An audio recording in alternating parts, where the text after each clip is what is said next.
Hi, I'm Landon with AwardsWatch. How are you, Nick? How you doing, mate? I'm I'm all doing good on this great. front. I feel like I've seen you everywhere. I just finished watching The Idea of You last night. I feel like you're in every single TV show or movie that's coming out, and that's a good thing. I It's think we'd very love to it's see very obnoxious of me. it. When do you sleep at night? I mean, you must be so busy.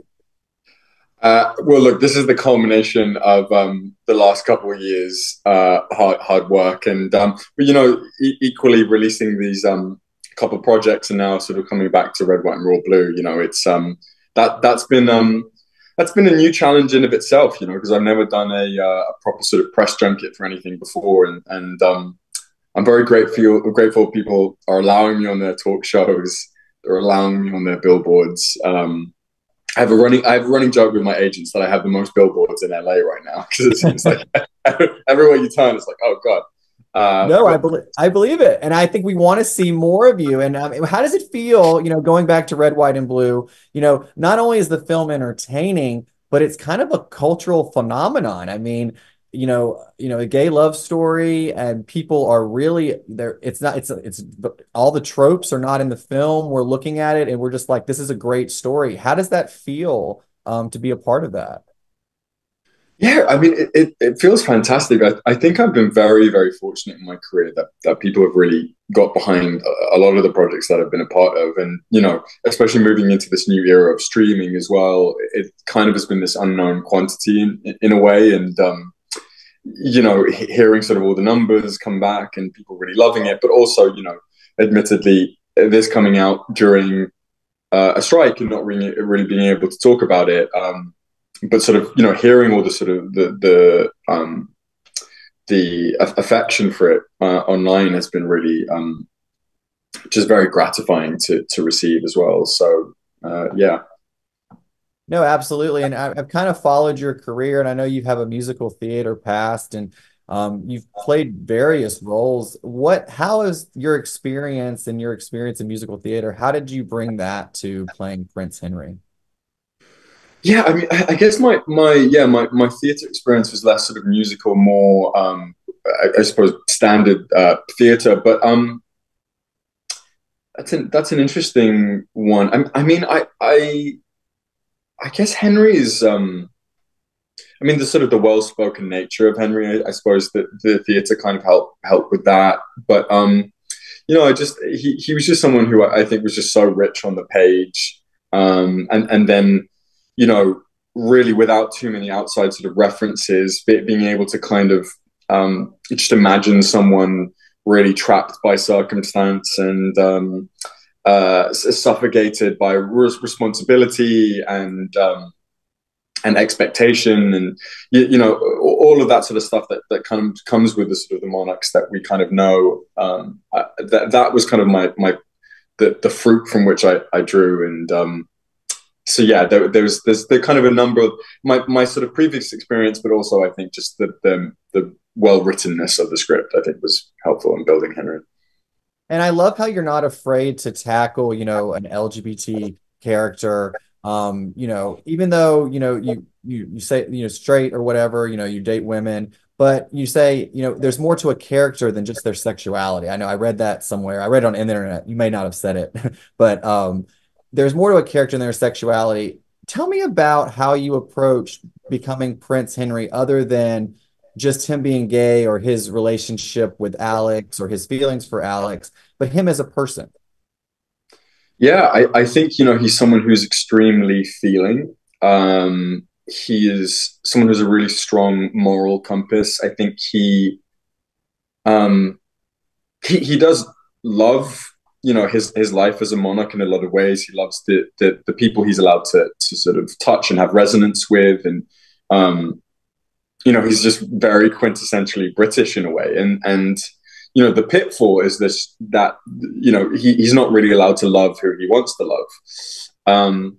And so it's an interesting line trying to find the sort of the step between immense pride in being who he is, and then also shame and yearning and hope and sort of how that kind of flows, and how, Alex being the sort of catalyst to the changes in his life, how that affects him. And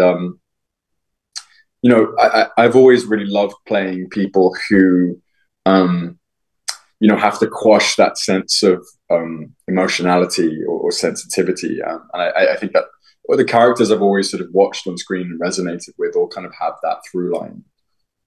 Is that kind of what you look for when you're going to take a role? Is that I mean, honestly, it really depends, and I like to think already I've kind of displayed a sense of versatility in my work, and I hopefully will continue to do so even more. And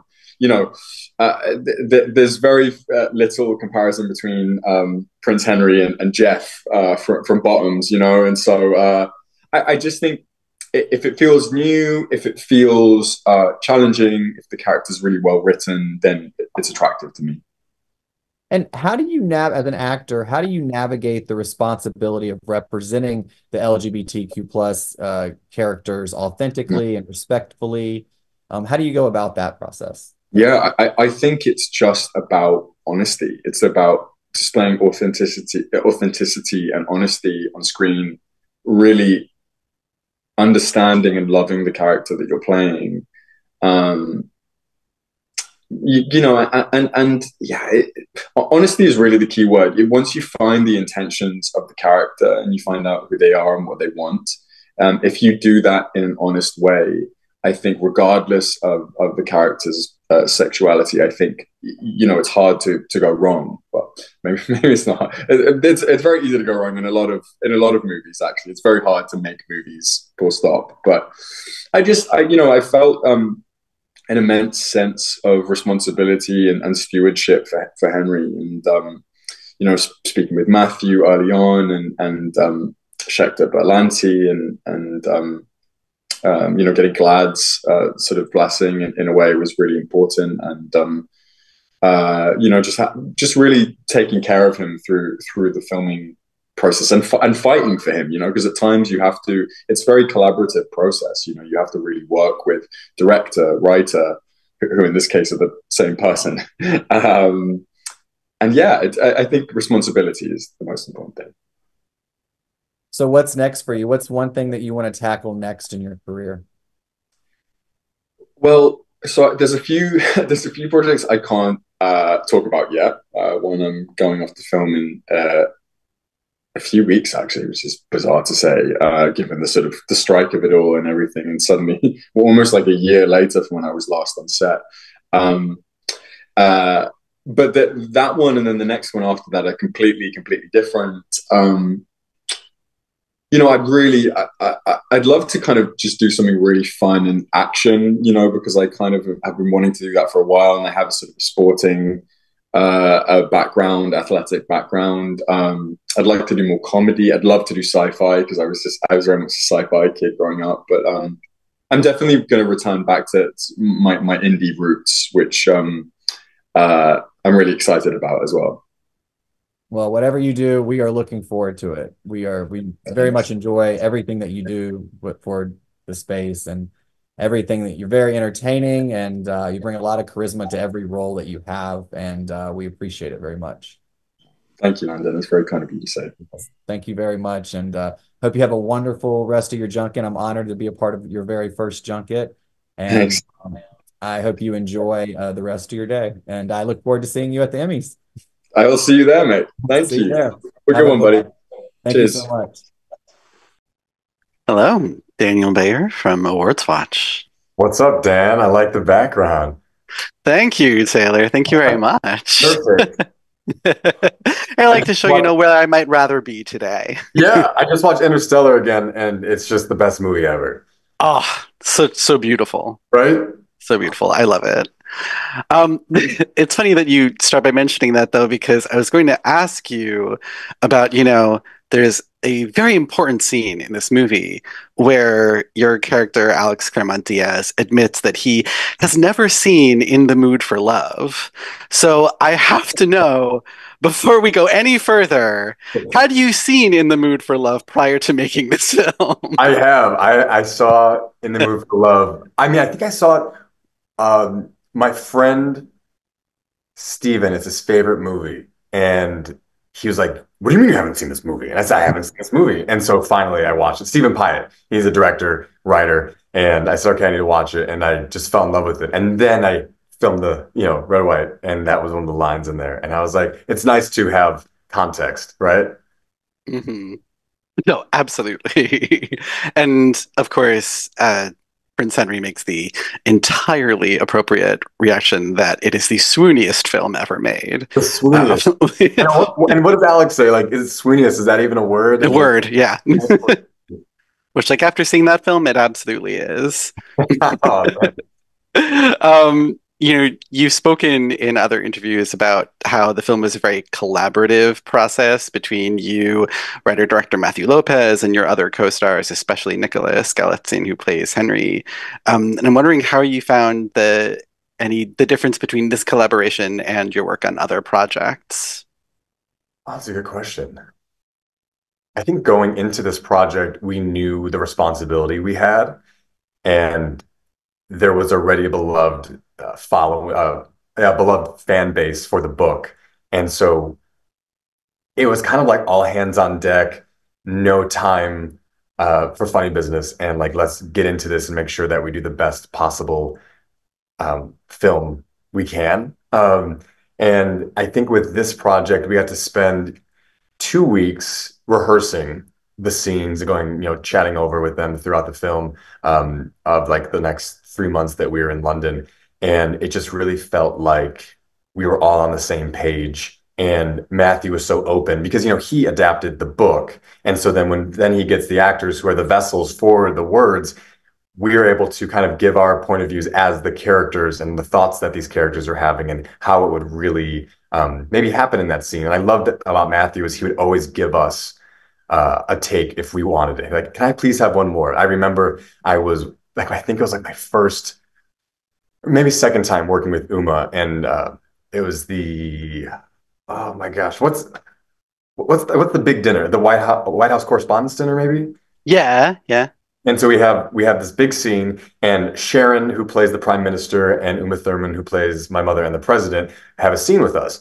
And I'm, I, we're like getting ready and walking up, and I see them finish, go back to the monitor, and watch the rest of the scene between me and Nick.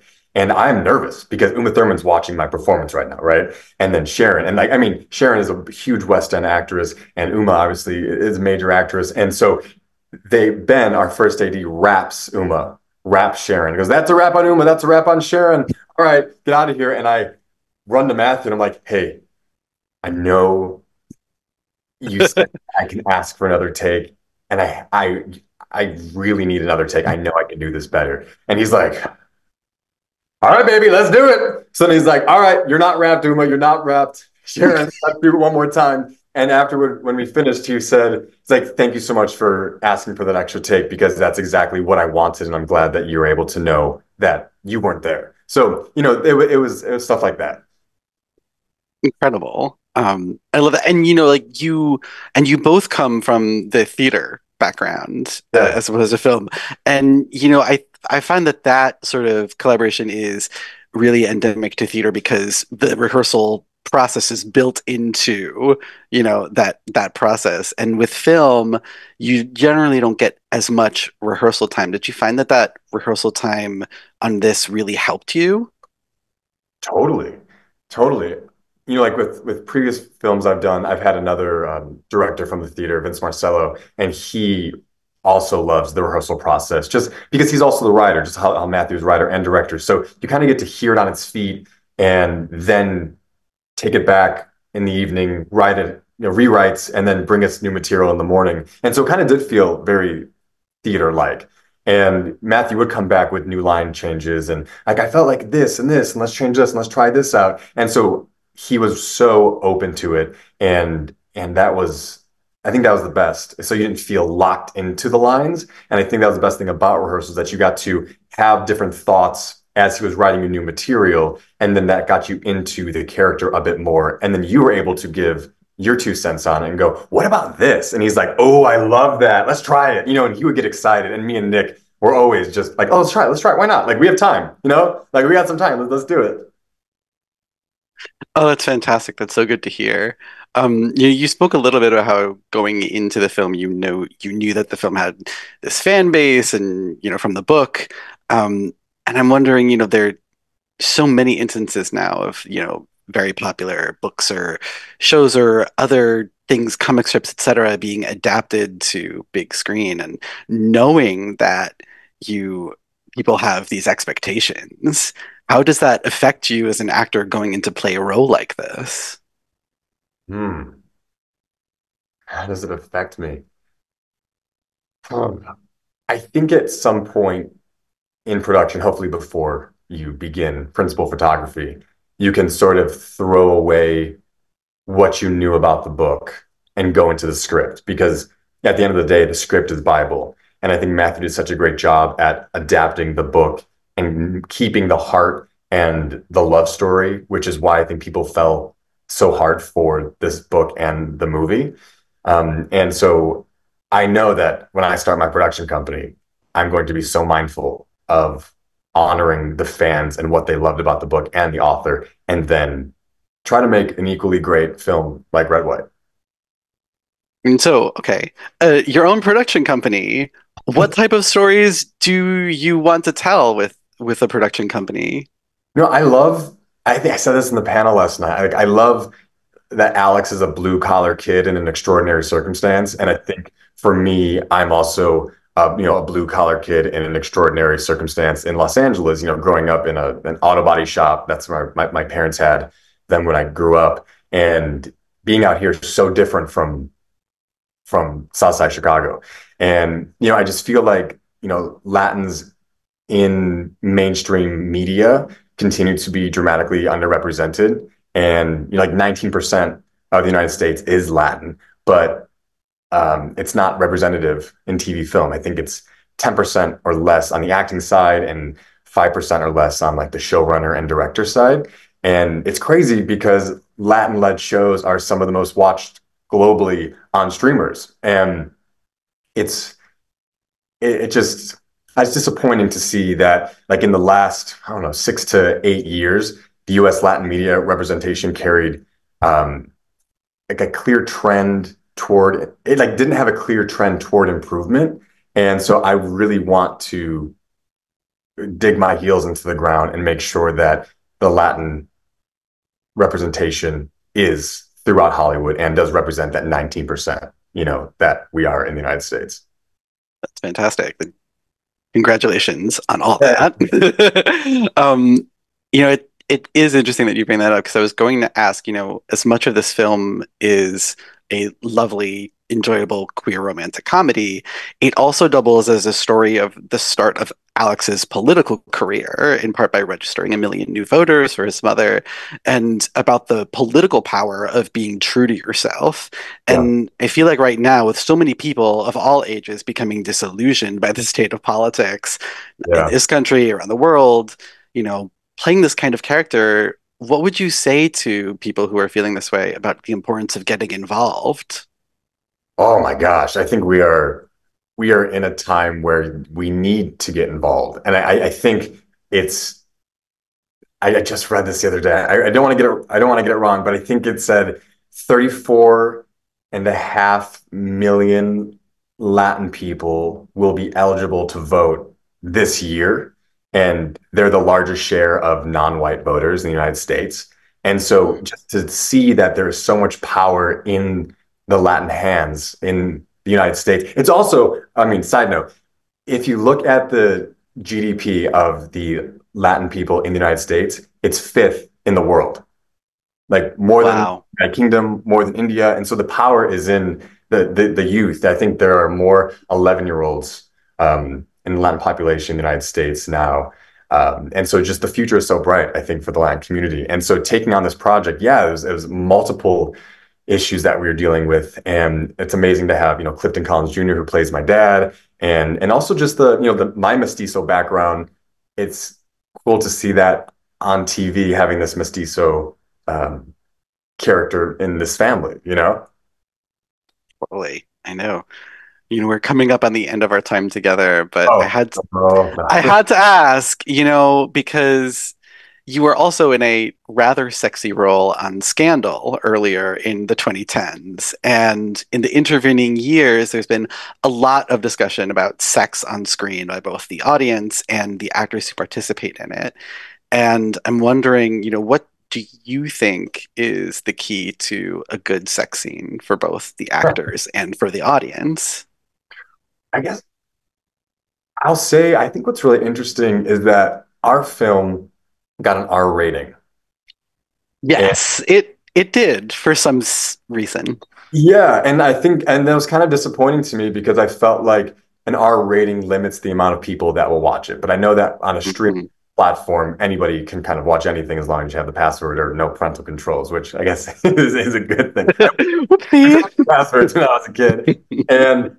And so seeing that we got that R rating, whereas in the United States you can have you can point blank shoot somebody on screen and you get a Yeah, PG-13 rating. And so I yeah, feel like we kind of in the United States, I don't say kind of not demonize or vilify, but don't look too highly upon sex in cinema. Whereas Europeans, it's so normal. And here, yeah. we kind of rely heavily on gun violence. And like that's our form of entertainment, and that gets a lesser rating. So um, that was it was a tough pill to swallow when we got that rating. And so for I would say like sex scenes are tough. Like I was in a project called Minx, and which is a very sexy show. And Yes. Very and memorable. very memorable. And I think the biggest thing is just safety for all the actors on set because I've had friends or just fans ask me, "What's it like to kiss Joey King? What's it like to do this with Nicholas?" I'm like, "It's a job. Like it's seriously a job. It's like a choreographed dance, and as long as both actors are trusting one another, that's going to get the best result." And so I'm really grateful that we had Robbie Taylor Hunt, who was our coordinator on set, and like our closed sets were so close, like nobody was on screen, nobody was able to see these images or video before they were sent, or before like they were on screen, like they were like in a vault, and only like a few people had access to them. So I'm very grateful that Amazon like dealt with those moments in such a like high security way. It's wonderful to hear. And right before I let you go, I have to ask, what was it like underneath all that cake? Well, okay, hold on. Transparency. The cake itself was probably 8 feet tall, but it was all kind of like a rubber. So it moved and Oh, as if it was real cake. So then they did this great hydraulic system when I hit it, and then the cake would slid off and fell down. So that was one day of filming. hmm. Second day of filming was us kind of doing that again, but then they got these giant sheet cakes and then they just threw them down on us as if the cake was falling on us. So it was a little movie magic, but it was incredible. Yeah. We smelled like cream for the next 2 days. We found stuff in our ears and over the next week, I would say. And it's just such a memorable moment and such a big set piece of the book that I'm so happy that we were able to bring it to life as well. Hopefully, even better in the film. Well, it's certainly a lot of fun to watch, and it sounds like it was also a lot of fun to shoot. Yeah, So, it was. I mean, oh my gosh, that location in the city of London, it felt like you were royal. Like it felt like you were in some kind of um, you're at Versailles or you were in Kensington Palace. Like it was awesome. I bet. Well, Taylor, thank you so much again. Yeah, thank you, Dan. Nice to Eh, meet you. Nice to meet you as well, and everyone have a great rest of your day.